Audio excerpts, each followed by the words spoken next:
Hello दोस्तों, welcome back to my channel. This is Yash Gagda. आप सभी को मेरा सादर जय स्वामीनारायण, जय श्री कृष्ण और जय श्री राम।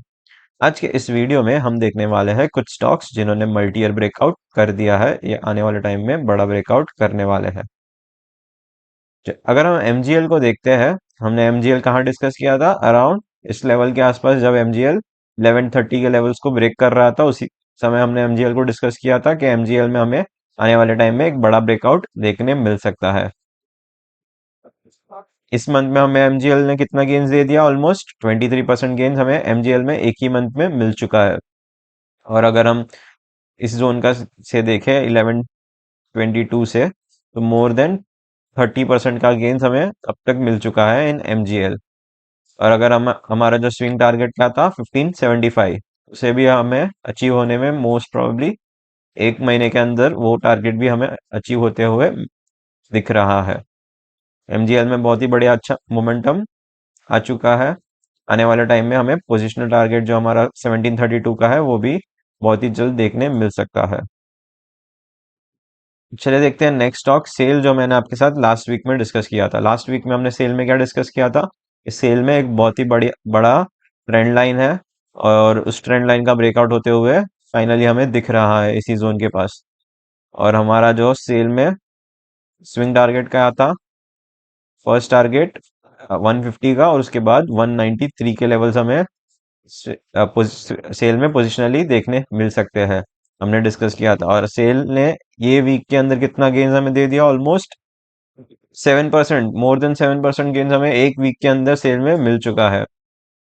और आने वाले टाइम में हमें बहुत ही जल्द 150 के लेवल्स भी सेल में दिखने मिल सकते हैं। तो ये स्टॉक भी आप अपने स्विंग रडार पे जरूर रख सकते हो। अगर हम नेक्स्ट स्टॉक देखते हैं तो बीपीसीएल। चलिए उसे भी एक बार मंथली टाइम फ्रेम पे देख लेते हैं। बीपीसीएल को अगर हम मंथली टाइम फ्रेम पे देखते हैं, तो बीपीसीएल में क्या हुआ है? 2017-18 का जो लेवल था, वो लेवल फाइनली बीपीसीएल ने क्रॉस कर दिया है। और अगर हम उसे वीकली टाइम फ्रेम पे एक बार कन्वर्ट करके देखते हैं, तो हमें highest ever weekly candle closing मिल चुकी है। So, हमें कैंडल क्लोजिंग तो मिल चुकी है, बट कैंडल काफी बड़ी है, तो हमें एक दो दिन या फिर एक आध वीक इसी जोन में सस्टेन करना होगा। और उसके बाद अगर बीपीसीएल में फॉरवर्ड मूव आता है अबाउ 573, तो हमें फिर से एक बहुत ही बढ़िया मूव देखने मिल सकता है इन बीपीसीएल। अगर हम बीपीसीएल का पोजिशनल टारगेट मार्क करना हो, तो हम कैसे करते हैं? जो मैक्सिमम डेप्थ है उसे उठा के अपसाइड प्लेस करते हैं। तो हमें बीपीसीएल का टारगेट क्या आता है? 846 का टारगेट हमें पोजिशनली बीपीसीएल में देखने मिल सकता है। तो ये स्टॉक भी आप अपने स्विंग और पोजिशनल रडार पे रख सकते हो। ये स्टॉक आप शॉर्ट करना अवॉइड करना इंट्राडे में भी, क्योंकि ये अब बुलिश टेरिटरी में आ चुका है। जो भी स्टॉक्स मल्टी ईयर ब्रेकआउट करते हैं और वो अपने ऑल टाइम हाई के ऊपर ट्रेड करते हैं, उसे हमें डायरेक्ट शॉर्ट नहीं करना चाहिए। चलिए देखते हैं नेक्स्ट स्टॉक आईओसी। अगर हम आईओसी में देखें, तो आईओसी में भी हमें बहुत ही बढ़िया मोमेंटम लास्ट 3 मंथ्स से देखने मिल रहा है। आईओसी ने भी अपने ऑल टाइम हाई के ऊपर वीकली क्लोजिंग कर दी है। और आने वाले टाइम में हमें आईओसी में भी एक बड़ा टारगेट देखने मिल सकता है। अगर हम आईओसी का ये मैक्सिमम डेप्थ मार्क करके अपसाइड प्लेस करते हैं, तो हमें आईओसी का टारगेट 260 के लेवल्स हमें आईओसी में देखने मिल सकते हैं पोजिशनली। तो ये स्टॉक भी आप अपने स्विंग और पोजिशनल रडार पर रख सकते हो। आईओसी का भी अगर हम वीकली कैंडल देखें, तो हमें हाईएस्ट एवर वीकली कैंडल मिल चुकी है। और वीकली कैंडल के पहले हमें लास्ट वीक में क्या हुआ था? एक छोटा सा आईओसी ने पुल बैक दिया और एक कॉन्टिन्यूएशन दिया, तो बहुत ही बढ़िया प्राइस एक्शन हमें बनते हुए आईओसी में दिख रहा है। आईओसी ने क्या किया? Slow and steady price action बनाते हुए ऊपर की ओर बढ़ रहा है। बहुत ही पिक्चर परफेक्ट प्राइस एक्शन बना रहा है आईओसी। आईओसी को भी आप अपने स्विंग और पोजिशनल रडार पे रख सकते हो। चलिए देखते हैं नेक्स्ट स्टॉक जो हमारे रडार पे है, वो है नेशनल एल्यूमिनियम। इसमें भी हमें एक मल्टी ईयर ब्रेकआउट देखने मिल रहा है। अगर हम नेल्को में देखें, तो क्या है? 2008 7-8 का जो लेवल्स था, 2008 से लेके 2024, मोर देन 16 इयर्स का ब्रेकआउट है ये। More than 16 years. जब भी कोई स्टॉक्स इतना बड़ा ब्रेकआउट करता है, तो इजीली नहीं रुकता। बहुत ही बढ़िया मूव हमें नेल्को में भी देखने मिल सकता है। नेशनल एल्यूमिनियम 153 से हमें ऑलमोस्ट 247, अगर हम यहाँ से भी मेजर करते हैं, कितना परसेंट का गेन्स हो गया? Almost 60% gains. अगर इसे आने में 1 डेढ़ साल भी लग जाते हैं तो भी हमें वन शॉट में एक स्टॉक में 60% गेन मिल सकता है। सो ये स्टॉक भी आप अपने स्विंग और पोजिशनल रडार पे जरूर रखिएगा। चलिए देखते हैं नेक्स्ट स्टॉक जो हमारे रडार पे है, वो है कैनरा बैंक। अगर हम कैनरा बैंक में देखें तो कैनरा बैंक में भी क्या देखने मिल रहा है हमें? इस जोन में कैनरा बैंक का रेजिस्टेंस था, फिर से रेजिस्टेंस फेस किया, इसी जोन में रेजिस्टेंस फेस किया, एक डाउन ट्रेंड था, डाउन ट्रेंड का ब्रेकआउट हुआ, और उसके बाद कैनरा बैंक में क्या हुआ? कैनरा बैंक में एक प्राइस एक्शन बना के कैनरा बैंक वन वे ऊपर की ओर बढ़ने लगा।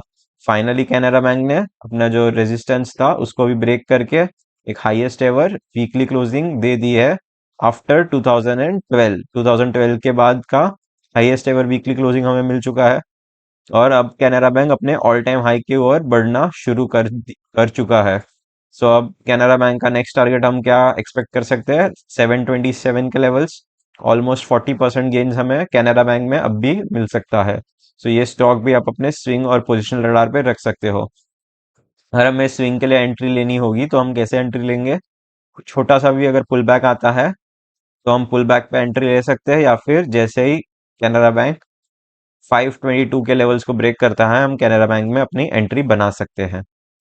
चलिए देखते हैं नेक्स्ट स्टॉक, वो है टीसीएस। अगर हम टीसीएस को मंथली टाइम फ्रेम पे एक बार एनालाइज करते हैं, हमें क्या देखने मिलता है? टीसीएस 2021 से लेके 2024 almost 3 years, three and half years से क्या कर रहा था? कंसोलिडेट कर रहा था एक ही जोन में। और फाइनली टीसीएस ने भी क्या किया है? हाईएस्ट एवर वीकली क्लोजिंग दे दी है। अगर हम वीकली चार्ट पे एक बार एनालाइज करते हैं टीसीएस को, टीसीएस ने क्या किया? जो भी अब इसकी क्लोजिंग थी टीसीएस की, इसकी क्लोजिंग हाईएस्ट एवर मिल चुकी है। टीसीएस भी अपने मोमेंटम में आने वाला है, एक ब्रेकआउट हो चुका है टीसीएस में। अगर हम एक बार मंथली टाइम फ्रेम पे फिर से एक बार देखते हैं तो क्या होगा? ये जो जोन है इसको हम डार्स बॉक्स भी बोलते हैं। इस जोन में क्या किया टीसीएस ने? इतने साल कंसोलिडेट किया और फाइनली एक हमें ब्रेकआउट देखने मिल रहा है। तो जैसे ही टीसीएस इस हाई के ऊपर सस्टेन करता है, हमें आने वाले टाइम में टीसीएस में एक बढ़िया मोमेंटम देखने मिल सकता है। देखिए इस जोन में टीसीएस में क्या हुआ था? सेम जोन इस जोन में भी बना था, टीसीएस कंसोलिडेट कर रहा था इतने टाइम से। उसके बाद जैसे ही टीसीएस ने एक ब्रेकआउट किया, हमें एक वन वे रैली देखने मिली इन टीसीएस ऑफ ऑलमोस्ट कितने पॉइंट्स की रैली थी ये? 60%। टीसीएस जैसी इंडिया की टॉप कंपनी में हमें अगर वन शॉट में 60% मिलता है, और क्या चाहिए? यहाँ से अगर हम प्रोजेक्ट करते हैं 60% गेन्स, तो हमें कहाँ तक के गेन्स देखने मिल सकते हैं?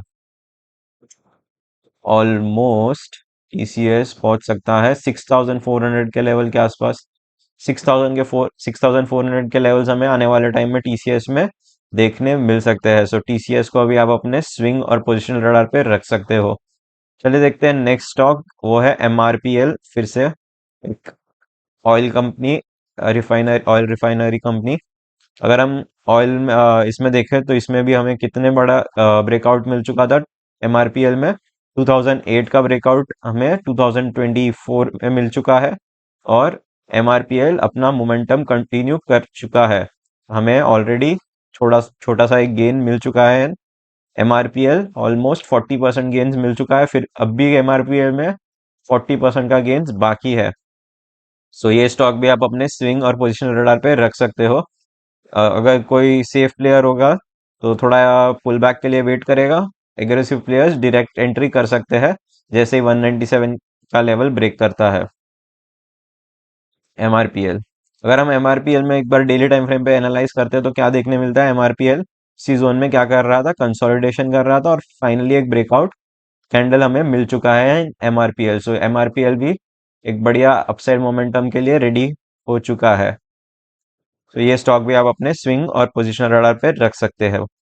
चलिए देखते हैं नेक्स्ट स्टॉक, वो है डीसीडब्ल्यू। अगर डीसीडब्ल्यू में हम देखें तो डीसीडब्ल्यू में एक complex cup with handle pattern जैसा हमें देखने मिल रहा है, और डीसीडब्ल्यू एक हायर हाई स्ट्रक्चर बनाते हुए आगे बढ़ रहा है।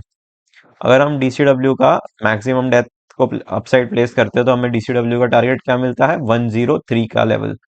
और डीसीडब्ल्यू एक बहुत ही बढ़िया प्राइस एक्शन बनाते हुए ऊपर की ओर बढ़ रहा है। अगर हम देखें तो डीसीडब्ल्यू में higher high, higher lows, higher high, higher lows बनते हुए डीसीडब्ल्यू स्लो एंड स्टेडी अपने टारगेट की ओर बढ़ रहा है।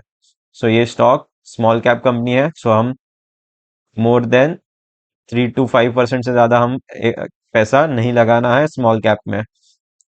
कितनी भी अच्छी कंपनी क्यों ना हो, हमें 3 to 5% से ज्यादा स्मॉल कैप में कभी पैसा नहीं लगाना है।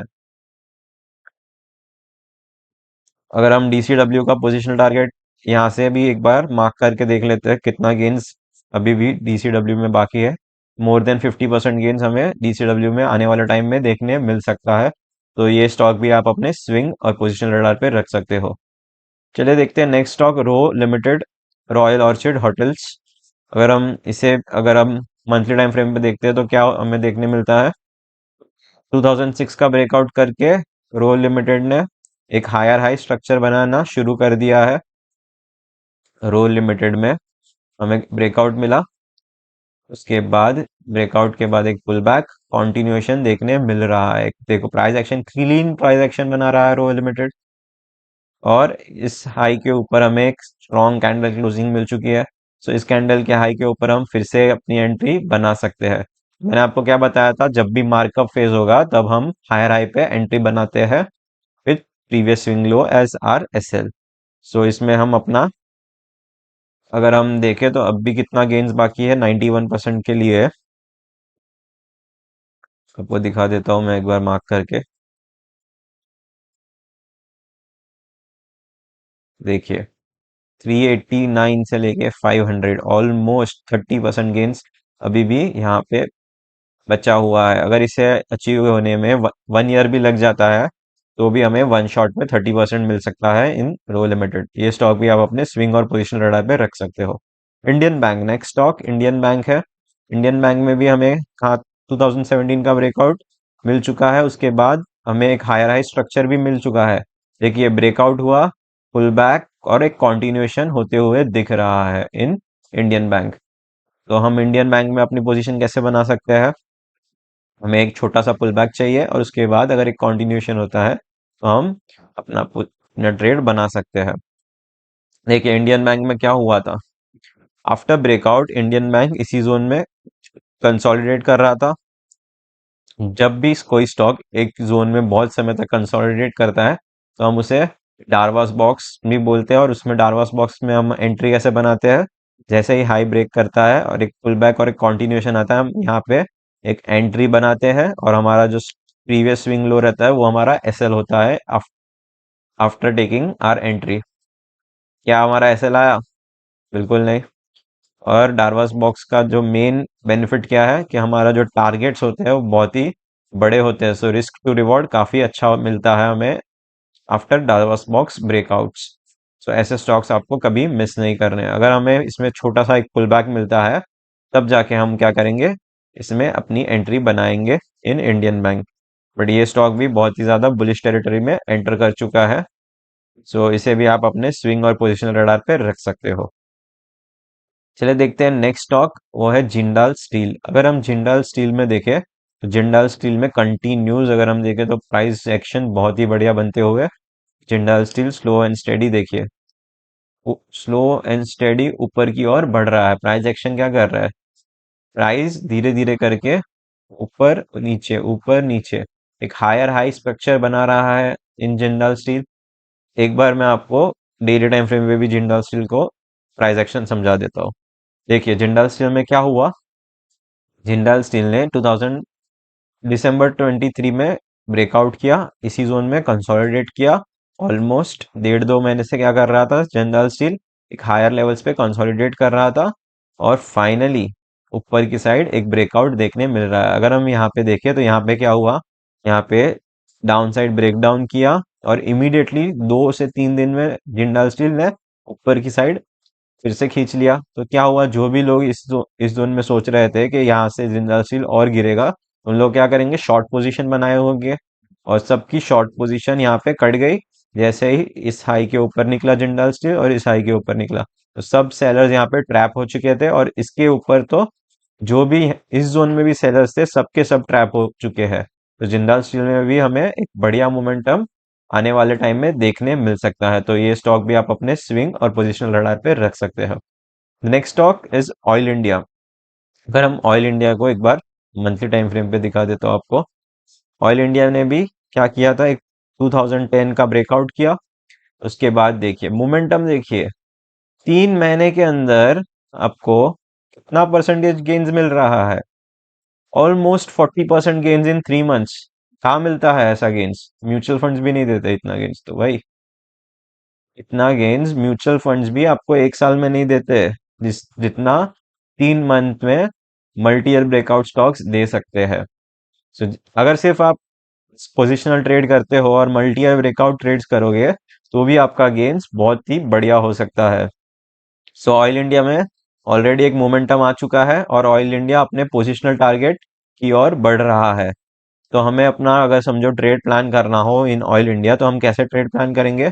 अगर हम देखें तो ऑयल इंडिया में एक छोटा सा पुल बैक आया और एक कंटिन्यूएशन हो रहा है। सो हम ये स्विंग लो के नीचे अपना एसएल प्लेस करके एक एंट्री बना सकते हैं। हम छोटी थोड़ी सी क्वांटिटी छोटी रखेंगे, 50% क्वांटिटी से एंटर करेंगे। अगर हमें एक पुल बैक मिलता है तो हम अपनी क्वांटिटी बढ़ा के एवरेज कर सकते हैं।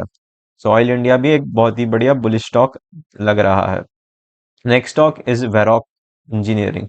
अगर हम देखें तो वैरॉक में हमें क्या दिखने मिलता है, ये एक रिवर्सल स्टॉक है। इसने अभी तक मल्टी ब्रेकआउट एक्चुअल में नहीं किया, बट एक रिवर्सल अगर हम देखें तो नीचे की ओर क्या हो रहा था, कंसोलिडेशन हो रहा था एक्यूमुलेशन जोन का। हमें फाइनली एक ब्रेकआउट मिला, ब्रेकआउट के बाद पुल बैक और एक कॉन्टिन्यूएशन देखने मिल रहा है। अगर हम देखें तो ब्रेकआउट के बाद पुल बैक और एक कॉन्टिन्यूएशन, धीरे धीरे करके ये स्टॉक ऊपर की ओर बढ़ रहा है। सो ये स्टॉक भी आप अपने स्विंग और पोजिशनल रडार पर रख सकते हो। तो इसका जो स्विंग टारगेट है ऑलमोस्ट 655 का है, जो बहुत ही जल्द अचीव होते हुए दिख रहा है।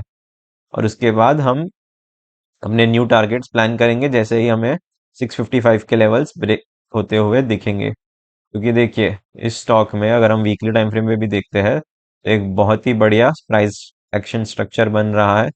पुल बैक कॉन्टिन्यूएशन, एक यहाँ पे डब्ल्यू पैटर्न बना और फिर से एक हाईएस्ट एवर वीकली क्लोजिंग मिल चुकी है।